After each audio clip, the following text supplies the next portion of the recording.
You're already doing it wrong. Right now, before this video is 30 seconds old, you are already performing a behavior that is costing you everything you want from women, from life, from yourself. You don't know you're doing it. That's the most damning part. You think you're being reasonable. You think you're being mature. You think the fact that you haven't lost your temper, haven't made a scene, haven't demanded anything, you think that makes you evolved. It doesn't. It makes you invisible. And invisibility is not safety. Invisibility is a slow erasure. You are disappearing quietly, politely, with a smile on your face, and you have convinced yourself that this is strength. It isn't.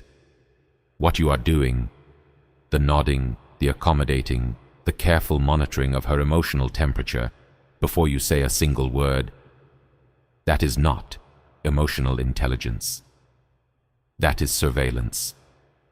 You have turned yourself into a security camera pointed at another person's mood, and you are waiting, always waiting, for permission to exist. That ends here. Or it doesn't. That's your choice. But understand what you are choosing. Most people should stop watching now. I mean that without cruelty and without kindness. I mean it as a clinical observation. Most of you watching this are not ready for what comes next. Not because you lack intelligence. You may be highly intelligent. Not because you lack experience. Some of you have had more relationships than you can count. But intelligence without framework is just overthinking. Experience without understanding is just repetition. Most of you will watch this video and nod along, and then tonight you will text her first. You will apologize for something you didn't do wrong. You will soften your opinion the moment you see her expression shift. And you will have learned nothing. This video is not for that person. If you are here because you want a technique, a line to say, a move to make, close this now. What I'm going to show you cannot be used as a trick. It can only be embodied or ignored. There is no middle position. Once you see this, you cannot unsee it. You will watch a man shrink in front of a woman at a dinner table, and you will see the exact moment he lost her. You will see yourself in that man. And that recognition will be uncomfortable in a way that does not go away. That is the point of no return. So if comfort matters to you more than truth, and for most people it does, and there is no shame in that, but you must be honest with yourself, leave now. The rest of this is not for you. For those remaining, what I am about to perform is a psychological autopsy. The subject on the table is your current identity. The cause of death is approval seeking, and the surgery begins immediately. Understand something before we proceed. What Machiavelli understood, what he wrote in cold, unsentimental language 5 centuries ago, is that human nature does not change. It does not evolve. It does not improve with technology or therapy or social progress. The same hunger that drove men and women in the courts of Florence drives them in your city, in your apartment, in your bed. The packaging changes. The psychology does not. Machiavelli was not a monster. He was a physician. He looked at power, at what actually moves human beings, at what they actually respond to, at what they claim to want versus what they pursue. And he wrote it down without flinching. Princes fell because they wanted to be loved rather than feared. Kingdoms dissolved because their rulers needed approval from the very people they were supposed to lead. That is your story. Reframed, modernized, dressed in modern clothing. But that is your story. What you are about to receive is not a philosophy. It is a diagnosis. And like all true diagnoses, it will feel at first like an accusation. Let it. Here is what you do. You explain yourself. Constantly. Relentlessly. You explain why you did what you did. Why you feel what you feel. Why your position makes sense. Why she should see it your way. You treat every disagreement as a misunderstanding that can be resolved with enough words. And every time you do this, you hand over the throne. Understand the hidden dynamic at work. When you explain yourself without being asked, you are not communicating. You are auditing. You are submitting your internal world for external review, and you are implicitly granting her the authority to approve or reject it. You are saying, my actions are not valid until you understand them. My decisions require your comprehension to become real. That is not partnership. That is a subject petitioning a monarch. The man who requires to be understood has already lost. Not because understanding is bad. Understanding, when it arrives, naturally is fine. But the pursuit of it naturally is fine. But the pursuit of it, the anxious, repetitive, defensive pursuit of it, signals that your sense of self depends on her verdict. And a woman cannot be attracted to a man whose identity is contingent on her opinion of it. Not because she is cold, because attraction is not a choice. It is a response to perceived solidity. You cannot be attracted to something that reshapes itself to gain your approval. You can only pity it. The correction is surgical and it is uncomfortable. Stop explaining. Not as a game, not as a tactic. Stop explaining because you have genuinely arrived at a place where your decisions feel complete without an audience. When she questions why you did something, you answer once, briefly, without elaboration. And then you are done. You do not circle back. You do not soften it with context. You do not watch her face to see if the answer landed correctly. You said what you said. It either reaches her or it doesn't. That is not your territory. Your territory is your decision. Her understanding is hers. These are separate kingdoms. Stop invading each other. You respond immediately. You always have. She sends a message, and within minutes, sometimes within seconds, you are there. You tell yourself this is because you're attentive, because you care, because you're not the kind of man who plays games. But what you have actually communicated, in every immediate response, in every cleared calendar, in every rearranged plan, what you have communicated is that nothing in your world competes with her attention. That you are, at any given moment, waiting. That your time has no gravitational pull of its own. That you are always available because there is nothing else pulling on you. You have made yourself a man without territory. Machiavelli understood this through a different lens. The prince who is always accessible becomes contemptible. Not because people don't like access. They love access. They will consume it entirely. But they cannot respect what they can consume without limit. Scarcity is not a manipulation. Scarcity is a reflection of reality. A man who is genuinely building something, pursuing something, commanding something, that man is not always available. His unavailability is not a wall he constructs.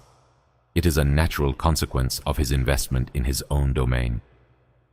The correction is this: your life must genuinely be fuller than your desire for her company, not performed fullness, not fake plans.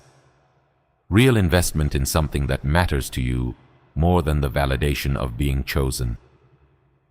When that is true, when you are actually absorbed in work, in ambition, in craft, in physical discipline, in the construction of something, your response time adjusts naturally. And she will feel the difference between a man who is pretending to be busy and a man who is actually hard to reach. One feels like manipulation, The other feels like gravity. Be gravity. If you're uncomfortable, leave now. Because this law is where most men either finally understand something or retreat permanently into the comfortable lie that emotional availability is always good. You have been told, by culture, by women who were not attracted to you, by therapy language filtered through social media, that you should share your feelings openly. That vulnerability is strength. That a man who expresses his emotions is evolved and attractive. There is partial truth in this. Partial truth is the most dangerous kind because it immunizes you against the full picture. Here is what no one told you. Timing and selectivity transform the meaning of everything. A king who opens his gates to everyone has no castle. A man who expresses every emotional state to a woman he's pursuing has no interior world. He has a display, and displays are entertaining. But no one kneels before a display. The hidden dynamic is this: emotional restraint creates the impression of depth. When you do not immediately narrate your internal state, when you hold something back, when you respond to her emotional escalation with calm rather than matching intensity, you become unknown. And the unknown is magnetic in a way that the fully revealed never can be. She can feel that there is more. She cannot see it. That gap, that space between what she can observe and what she suspects exists, is where attraction lives. This is not cruelty. Do not confuse withholding with absence. A controlled man is not an empty man. He is a full man who has decided what to share and what to keep sovereign. That distinction is everything. The correction is to treat your emotional expression as a resource, not infinite, not free, not available on demand. You share what is true when the moment demands it, and you share it once, without performance, without waiting to see how it lands. And then you close the gate. A man who cries at every minor loss becomes a thing to manage. A man who shows genuine feeling, rarely, quietly, with full control of himself. That moment becomes a memory she carries. Most people fail here. They mistake openness for intimacy. Intimacy is selective revelation. It requires you to have an interior that you actually guard. You cannot guard what you constantly display. Everything else fades. Charm fades. Novelty fades. The initial impression you made, the first conversation, the early tension, all of it has a half-life. What does not fade, what actually compounds, is watched competence. You underestimate this so completely that it borders on self-sabotage. The man who is genuinely excellent at something, not performing excellence, not discussing his ambitions, not explaining his potential, the man who is actually, visibly, undeniably capable in some domain of life, that man carries a charge that has no expiration. It doesn't matter what the domain is. It can be how he runs his business, how he handles a crisis, how he navigates a room, how he fixes something with his hands, how he leads other men. What matters is that the competence is real and it is observable. Machiavelli's prince did not win loyalty through likability. He won it through demonstrated capacity, the ability to make decisions, to hold territory, to remain functional when conditions were hostile. The prince who could not perform was always eventually removed, regardless of how charming he was, regardless of how well liked. Here is the wound most men carry. You have substituted the discussion of your potential for the demonstration of your reality. You tell her about what you're building. You explain your vision. You share your plans. And she listens, and she nods. And inside, beneath conscious thought, something in her is unmoved. Because the nervous system does not respond to declared potential. It responds to witnessed competence. The predator doesn't announce the hunt, it moves. The correction requires you to stop narrating and start doing. In her presence, you do not explain your ambitions. You are absorbed in them. You do not describe the life you're building. You are building it, and she is observing a man in motion. The distance between a man discussing his vision and a man executing it is the entire distance between attraction and respect. She needs to see you handle something difficult without falling apart. She needs to see you make a decision under pressure and commit to it. She needs to see you refuse to shrink in a moment that would make a lesser man shrink. That is seduction at the level that survives years. This is the center of everything. And this is where I need you to sit with discomfort rather than escape it. Every controlling behavior, the checking of her phone, the monitoring of her social media, the manufactured jealousy, the guilt loading, the silent treatment designed to punish rather than reflect. Every single one of these behaviors has the same root. You are terrified she will leave. And because you are terrified, you are exerting pressure to keep her. And the pressure is what drives her toward the door. This is not a paradox. It is mechanics. Grip a fistful of sand tightly, and it escapes through the gaps. This is not a metaphor about letting go. It is a description of what need does to power. Need is visible. It broadcasts at a frequency that the human nervous system reads without conscious thought. She feels your need before she can articulate it. And need does not feel like love to the person on the receiving end. It feels like weight. The king does not beg the kingdom to remain his kingdom. The king governs. And governance that is effective, governance that is just and strong and clear, produces loyalty that is genuine rather than coerced. Coerced loyalty is only present under observation. Real loyalty is present in every room, including the ones you're not in. The hidden dynamic is this: the man who is entirely sufficient without her, who would survive her departure with full functionality, who does not require her presence to maintain his identity. That man is the most difficult to leave. Not because he is cruel, not because he withholds warmth, but because he presents a mystery that the leaving would foreclose. Who is this man fully, completely, without the weight of my absence? That question keeps her. The correction is not to pretend indifference.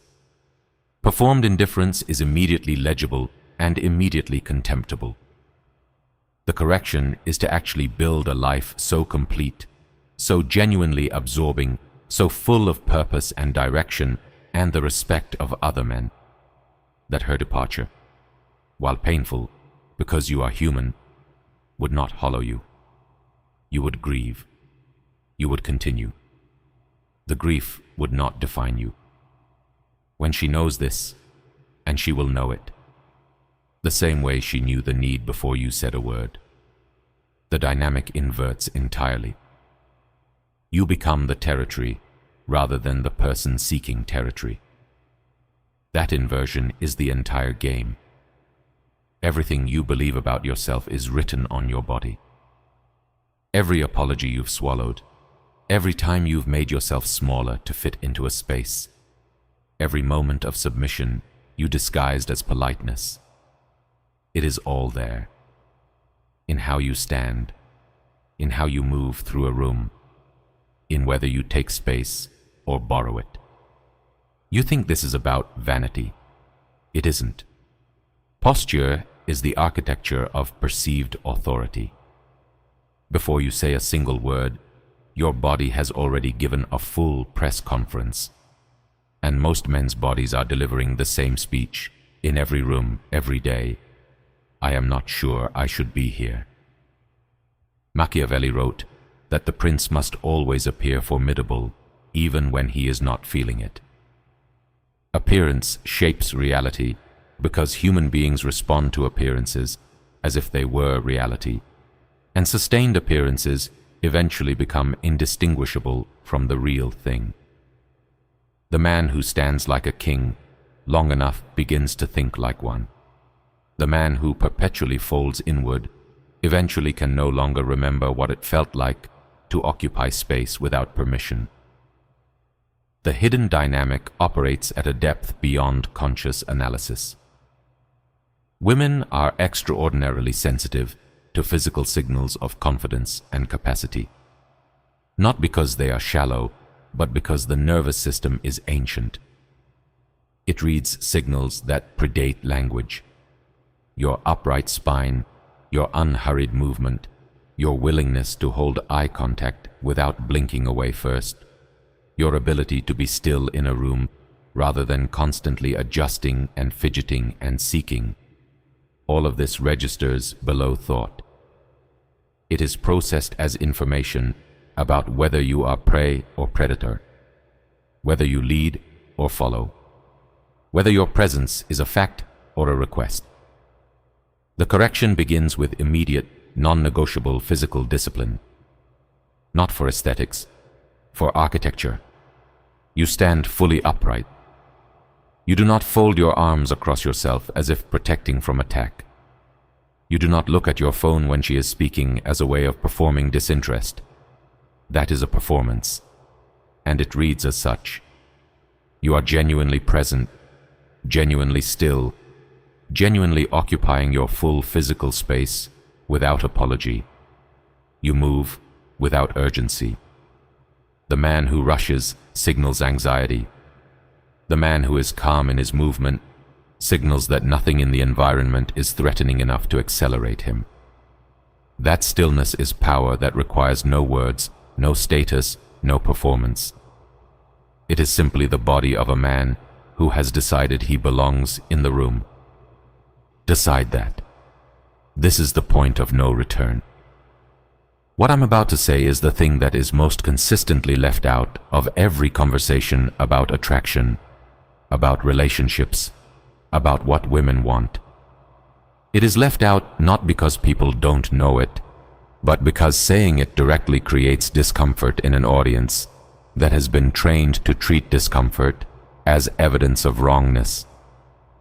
Discomfort is not evidence of wrongness. Sometimes it is evidence of accuracy.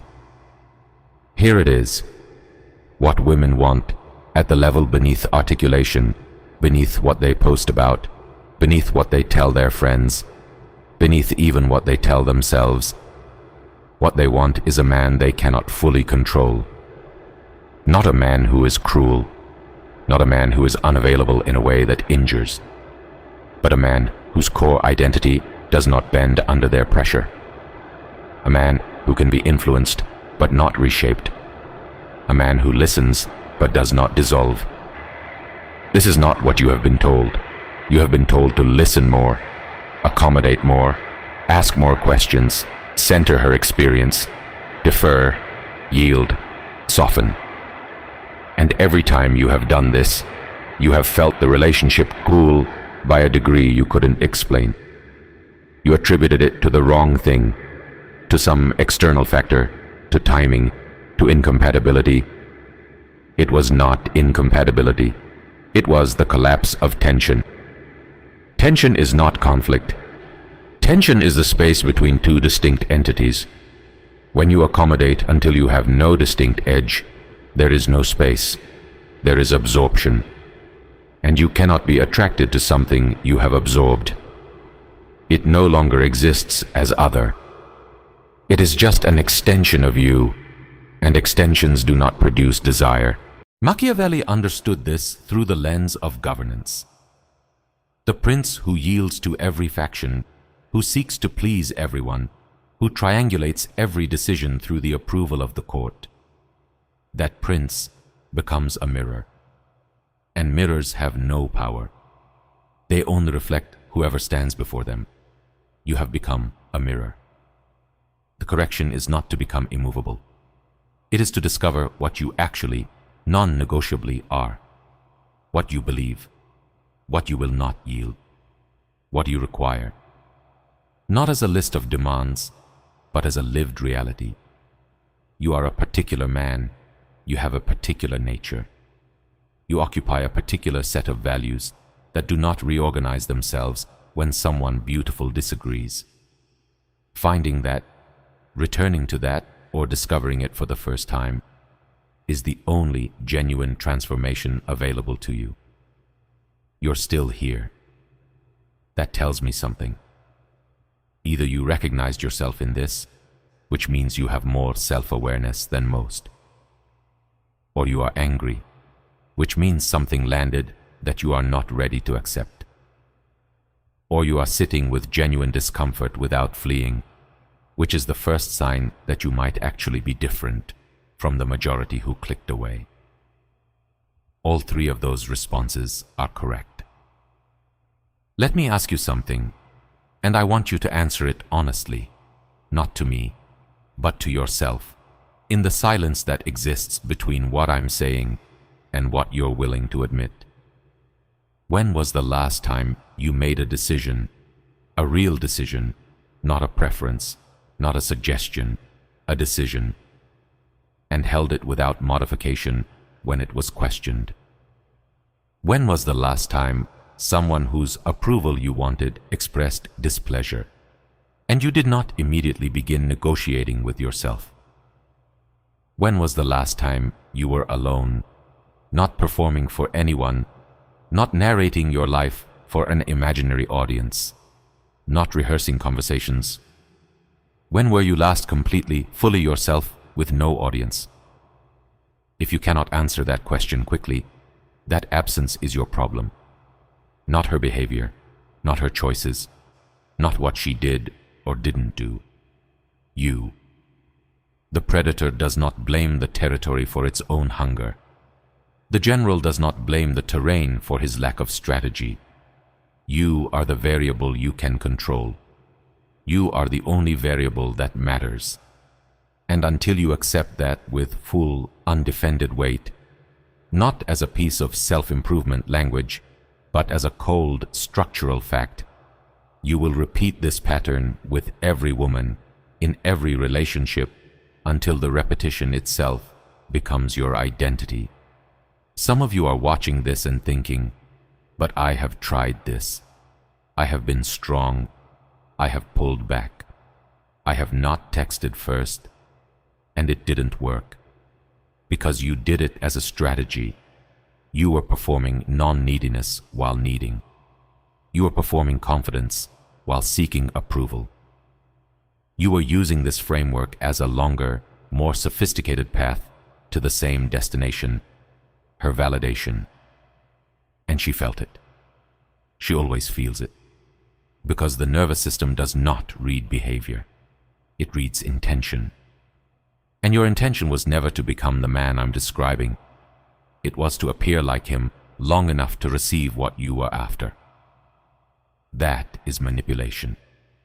And it doesn't work. Not because it's wrong. Machiavelli was not naive about manipulation, but because it requires you to sustain a performance indefinitely. And performances collapse under pressure. The man you are performing eventually loses the script. What I am describing is not a performance. It is a reconstruction. The servant believes his value is determined by his usefulness. He wakes each morning calculating what he must provide to remain in position. He monitors. He adjusts. He earns his place daily through service rendered to those who did not ask for it and will not acknowledge it. He calls this loyalty. It is not loyalty. It is fear wearing loyalty's clothing. The ruler knows his value before he walks into the room. He does not calculate. He does not adjust to the emotional temperature. He does not monitor. He arrives fully himself, and the room rearranges around his presence rather than him rearranging himself around the room. He is not arrogant. Arrogance is performance. He is certain. Certainty is structural. It comes from the inside and it holds under pressure. You have been living as a servant in your own life. You have been petitioning for approval in relationships, in rooms, in the quiet negotiation of your own thoughts, where you talk yourself out of what you want before you've even attempted to have it. You have pre-compromised. You have pre-apologized. You have made yourself smaller as a form of social insurance, betting that if you take up less space, there will be less of you to reject. And it has worked, in a sense. You have rarely been dramatically rejected. You have instead been slowly, quietly, imperceptibly unchosen. By women, by opportunities, by your own sense of what you're capable of. You have been erased by 1,000 small accommodations that each seemed reasonable in isolation. This is the only transformation I can offer you. It is not a technique. It is a reckoning. You must decide, today in this moment, while this video is still running, what kind of man you are going to be. Not what kind of man you are going to perform. What kind you are going to become structurally in how you think and move and decide and hold ground. Because the woman you want is not looking for a man who has mastered the laws I've described as a skill set. She is looking for a man who has internalized them so completely that he has forgotten they were ever laws. He just is this. He cannot be otherwise. His nature is not a strategy. It is simply who he is. You can become that man, but you cannot become him while still fundamentally oriented toward her approval. The orientation has to shift. The North Star has to change from her regard to your own integrity. That shift, that specific, uncomfortable, identity-level shift, is the only thing that actually works. What I have given you today is not everything. Understand that clearly. What you have received here is a doorway, not the house. The laws I've described are structural. They are the load-bearing walls. But there are rooms in this architecture that I have not opened. Principles that operate at a depth that requires more than a single conversation. Mechanisms of power and attraction and social authority that I will not share in an open format, because they are not safe in the hands of someone who hasn't first done the foundational work. Most of what you've been given today will be forgotten. This is not pessimism. This is neuroscience. The motivated mind returns to familiar patterns within 72 hours of any insight. You will feel the shift today. Tomorrow, you will feel it less. By the end of the week, the old circuitry will have reasserted itself, and you will be explaining yourself to someone again, monitoring someone's emotional response again, shrinking again. Unless you do something different. Not something external, something internal. A daily return to the question I asked earlier, who am I when no one is evaluating me? And a daily unglamorous, unseen commitment to that man. Not the man you present, the man you are when the room is empty. Everything I have described today follows from the answer to that question. If that man is solid, everything follows naturally. If that man is hollow, no technique survives contact with real emotional pressure. The further work exists. The deeper architecture exists. Whether you are ready for it, that is a question only your behavior can answer. Not your intention, your behavior. I have no interest in followers. I have no interest in an audience that nods and continues as before. If what I have said today has landed, truly landed, then you know what the next 24 hours require of you. Not a grand gesture, not a dramatic change. One decision made from strength rather than fear. One moment of not explaining yourself when the reflex fires. 1 hour of being genuinely absorbed in your own work instead of monitoring her response. 1 step into the identity I have described. The man I have been speaking to today, the approval seeker, the explainer, the man who makes himself small and calls it consideration, that man has served you as long as he was ever going to. He has gone as far as he will go. The question is only whether you are ready to let him leave. Not everyone is. And that is the final truth I will give you today. Not everyone deserves to know what comes next.